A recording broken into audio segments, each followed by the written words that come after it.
Ava Walker first noticed something was wrong during midterm week.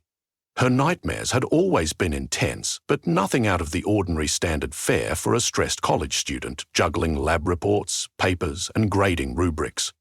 The difference was that these nightmares clung to her long after she awoke. She would bolt upright in her narrow dorm bed, covered in sweat, her breath ragged, with the echo of horrifying images reverberating through her skull. Then, during the day, minuscule but unnerving anomalies appeared in her peripheral vision. She thought she saw the trailing edge of some creature's tail slipping around a hallway corner, or felt a sudden cold breeze that touched the back of her neck and disappeared. At first, she dismissed them as residual illusions from her restless nights. But as the weather turned colder, the visions grew more vivid, and a strange sense of looming danger latched onto every moment she spent on campus. One night, after cramming for a biology exam, Ava fell into a dream so realistic it left her trembling. In it, she stood in the middle of the campus quad under a purple sky dappled with swirling clouds. An unearthly hush sat over the usually bustling lawn, and the hair on her arms stood at attention. A distorted, leonine creature stalked among the oak trees, half hidden by shadows. Its iridescent fur gleamed like moonlight on broken glass. Even though it was huge, the beast moved silently, as if the very air parted to accommodate it. She could feel a cold intelligence in its gaze as it paused and stared at her through the gloom. Chills of utter terror rippled through her, freezing her in place. Then, in one smooth motion, the creature lunged, a guttural growl tearing through the silence. Ava screamed herself awake, breathless and soaked in sweat. Over the following days, Ava struggled to focus on her classes. Whether she was in history lectures or waiting in line at the campus cafe, the nightmares stayed with her. Her friend Natalia, an art major with a penchant for dream analysis, noticed the dark circles under Ava's eyes. "You look like you've been battling demons," Natalia said, her tone light but her eyes full of concern. Ava tried to laugh it off, but her exhaustion was too deep. She confided in Natalia, describing in whispered tones the lion-like monstrosity with gleaming fur and the tense hush that consumed every detail of her dream. Natalia frowned, but before Ava could gauge her reaction further, a passing crowd jostled them apart, the commotion swallowing the conversation. That evening, the nightmares escalated from mere mental torment to something far more terrifying. Ava found herself trapped in a labyrinthine version of the university library. Ghostly books floated off shelves beneath flickering yellow light. Each turn led her back to the same row of ancient tomes, their covers emblazoned with shifting runes.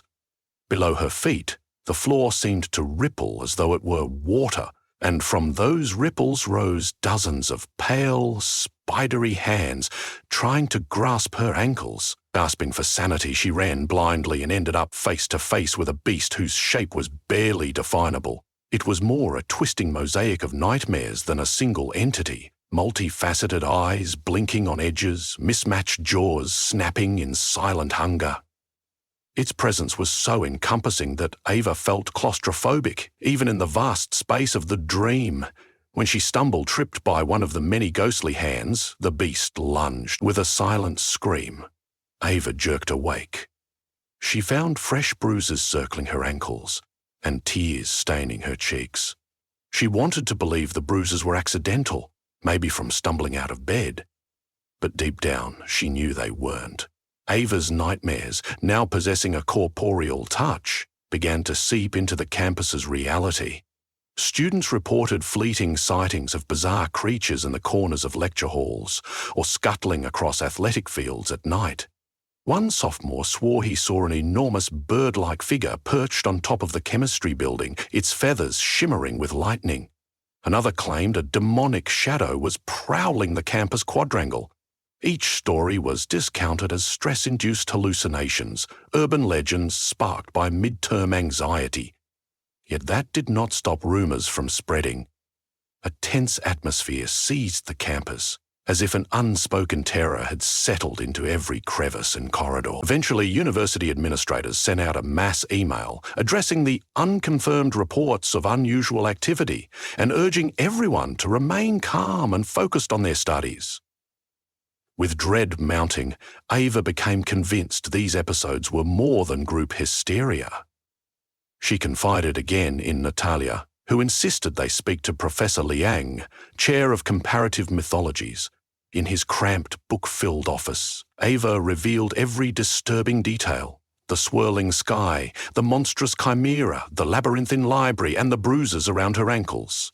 Professor Liang listened intently, hands steepled under his chin. He asked her to describe the creatures carefully.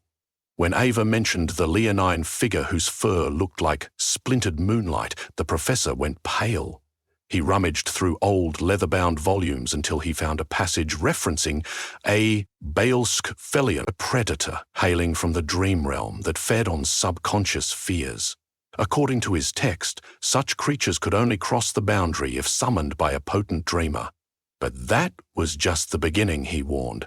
If lesser dream entities were already manifesting, it could herald a far darker intrusion. A tear in the veil separating the sleeping and waking worlds. News of bizarre sightings spread beyond campus, trickling into the surrounding town. Police received calls about nightmarish figures roaming empty streets under flickering streetlights. A large, winged serpent was reported hovering above the local supermarket, though by the time authorities arrived, it was gone. Panicked residents began fortifying their doors and windows, uncertain what they were even protecting themselves against. The local news station broadcast grainy footage of something massive lurking in the shadows of an alleyway. Crowds gathered to watch, hushed murmurs filling the air with questions no one could answer. All the while, Ava felt guilt weigh heavily on her heart. Somehow, her restless nights were seizing the entire town in a vise of terror.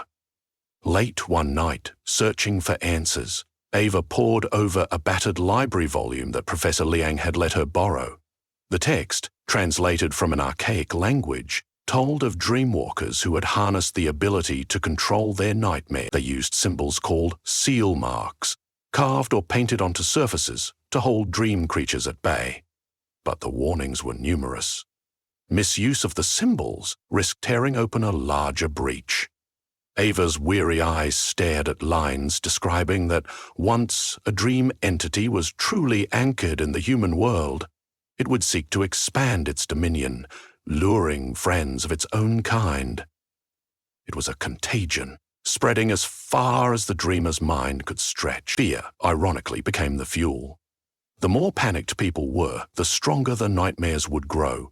Determined to end this before anything truly cataclysmic happened, Ava resolved to fight back. She gathered Natalia, Professor Liang, and two other friends, Jonas and Demir, who had witnessed nightmare creatures as well. Preparing for a night of desperate action, they huddled in an unused supply closet beneath the auditorium stage, where the soundproof walls offered a semblance of privacy. Using an old geometry compass and paint from the art department, Natalia carefully sketched out the seal marks exactly as illustrated in the ancient text. Professor Liang read incantations in a language none of them recognized. Jonas kept watch at the door, flinching every time he caught movement in his peripheral vision. Amir stood guard with a flashlight, revealing a trembling resolve that matched everyone else's. Ava felt her pulse pounding in her temples, driven by adrenaline and fear. She knew she had to quell the terror for the seals to be effective, but it was nearly impossible with the knowledge that monstrous shapes were prowling just beyond the old wooden door. In the center of the makeshift ritual circle, Ava parted her hair and used the compass's needle to prick her finger. She smeared a tiny drop of blood onto the largest seal mark. According to legend, it was the dreamer's link, the blood bond, that would anchor the incantations.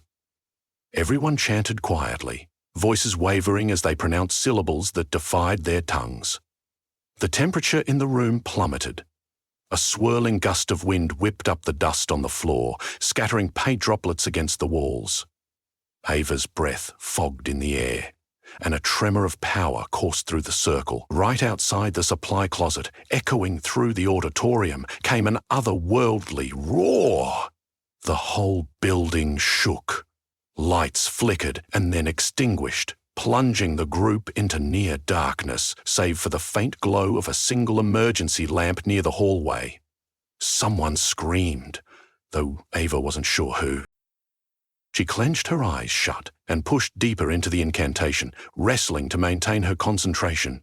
In her mind's eye, she visualized a barrier, a wall of luminous energy extending across both the campus and the entire town, separating waking life from the horrors born in her nightmares. She felt a swirling presence fight back, trying to break her focus. Furious roars threatened to shatter her resolve as snarling beasts hammered against the threshold of the supply closet door. The chanting rose in pitch, twisted by a surge of primal dread. Then, abruptly, everything fell silent. The wind stopped spinning. The doors stood intact, no longer rattling on its hinges. Jonas and Amir exchanged looks of disbelief under the faint red glow of the exit sign. Professor Liang lowered the old text, his hand shaking. Natalia dropped her paintbrush. In the quiet that followed, they carefully emerged from the supply closet. Through the hallway windows, they could make out the quad, where lamplight flickered eerily, shrouded by heavy mist. The monstrous shapes that had prowled the edges earlier were gone. No more shifting shadows, no flutter of giant wings at the edge of perception. But the silence felt too still, like the eye of a hurricane. Ava led the group outside, each step layered with trepidation, step by cautious step. They found stray students milling about in confusion, rubbing their eyes as though waking from shared illusions. Broken glass and scattered debris littered the ground, but the monstrous forms had vanished. Emergency sirens whined faintly in the distance, overshadowed by a haunted stillness. The city, too, seemed to be collectively exhaling, tension draining from the night air. Just as hope began to rise in Ava's chest, the largest of her nightmares revealed itself. The leonine creature, a burlesque Felion, manifested under the meager glow of a street lamp near the campus entrance. It stood at least 10 feet tall at the shoulders, its undulating fur sparkling as though each strand were a shard of broken starlight. A forked tail lashed furiously from side to side, stirring dust into the air. It stared right at Ava, unblinking, radiating a relentless hatred. Behind it, the shadows warped, suggesting more lurking presences not fully banished by the seals. Ava's heart thundered. The time for caution had ended. Clutching the ancient text, Professor Liang pointed to a new set of glyphs. "We must seal it anew, but this time in the open." His voice was tight with urgency. "This beast has achieved a full anchor in our reality through your nightmares. We have to banish it entirely." Ava's skin crawled, but she nodded and braced herself. She and Natalia raced across the asphalt, painting the largest circle they could manage with white chalk scavenged from the auditorium's backstage area. Jonas and Amir lit a ring of emergency flares to contain the circle with intense light. The Felion paced around the perimeter, releasing a bone-rattling roar. Just as the circle neared completion, it slammed one massive paw onto the painted line, wiping away half the chalk in a swirl of sparks. Ava was knocked backward by the force, landing hard on the pavement. Dizzy, she tasted blood in her mouth. Amir yelled for Jonas to help him distract the creature.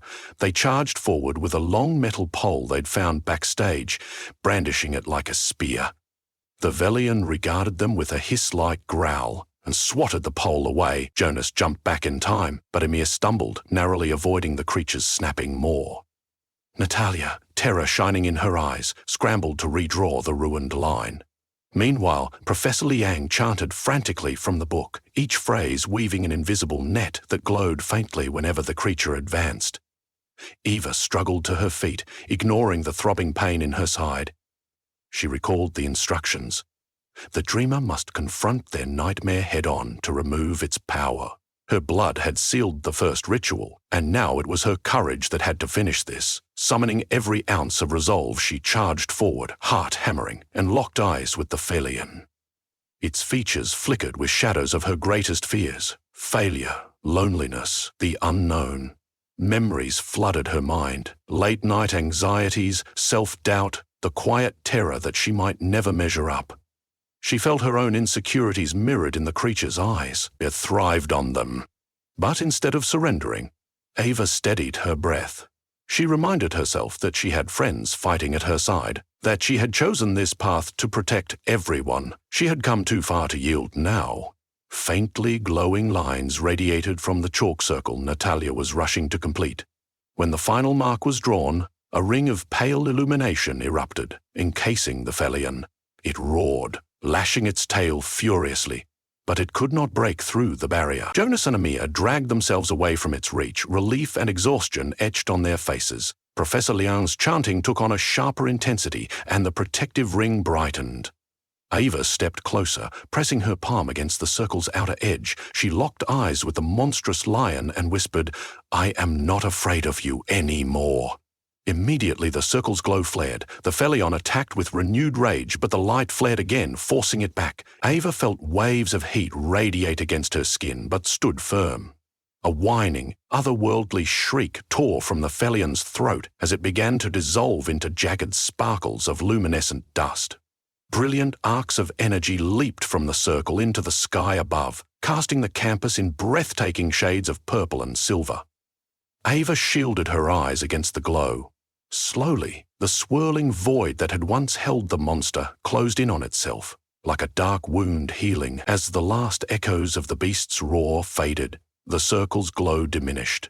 The night air felt suddenly empty. It was over.